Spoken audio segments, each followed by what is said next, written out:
broad daylight, Sancho saw an enormous nose on the other squire. This time it must really be some kind of magic, he thought. Don Quixote, on the other hand, could not see his opponent's face, but he did see his armor. It was completely covered with tiny mirrors. He noticed, too, that the knight was a small man carrying enormous lace.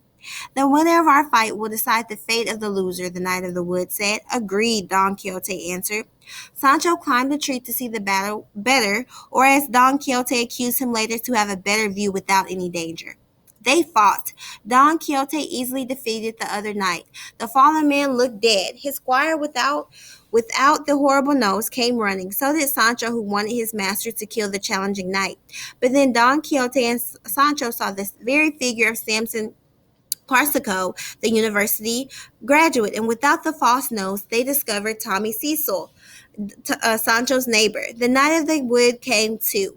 Don Quixote put the sword to his chest. He made his opponent confess that Dulcinea was far superior and more beautiful than Calcinea.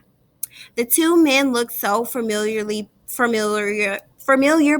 him a bit, but he concluded that they were not the men that seemed to be. Oh, they're just look-alikes sent by the enchanter.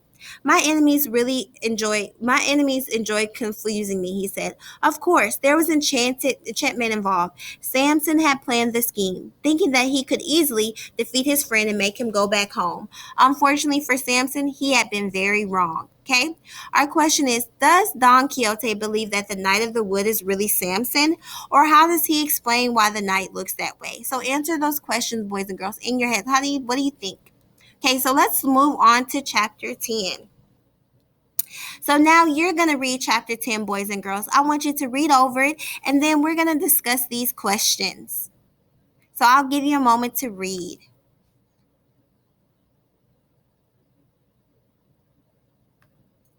Wow, boys and girls. So how was that chapter? Wasn't it really amazing? Did you learn about the lions and how they were incorporated in this story? Okay, so let's look at some discussion questions. Why does Don Quixote tell the lion keeper to do? What does Don Quixote tell the lion keeper to do, and why? What does he tell him? Let's take a moment to think about that. What does Don Quixote tell the lion keeper? Boys and girls, did you sorry, it just went through. But what did you think about that? Did you think that it was what did he say? What did he tell the lion keeper? What did he tell the lion keeper? Didn't he tell him to get out, right? Because he thought he was trying to test him and see how brave he was, right, boys and girls? So that's what you're gonna type here in our answer choice. We're gonna put he tells the lion keeper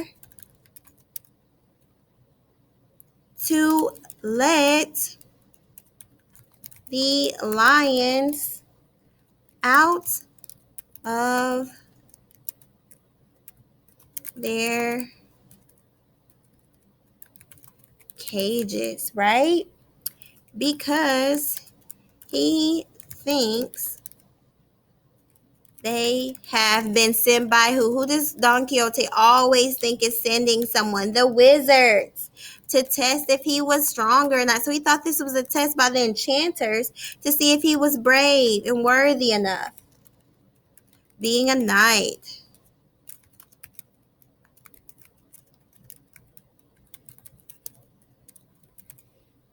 Okay.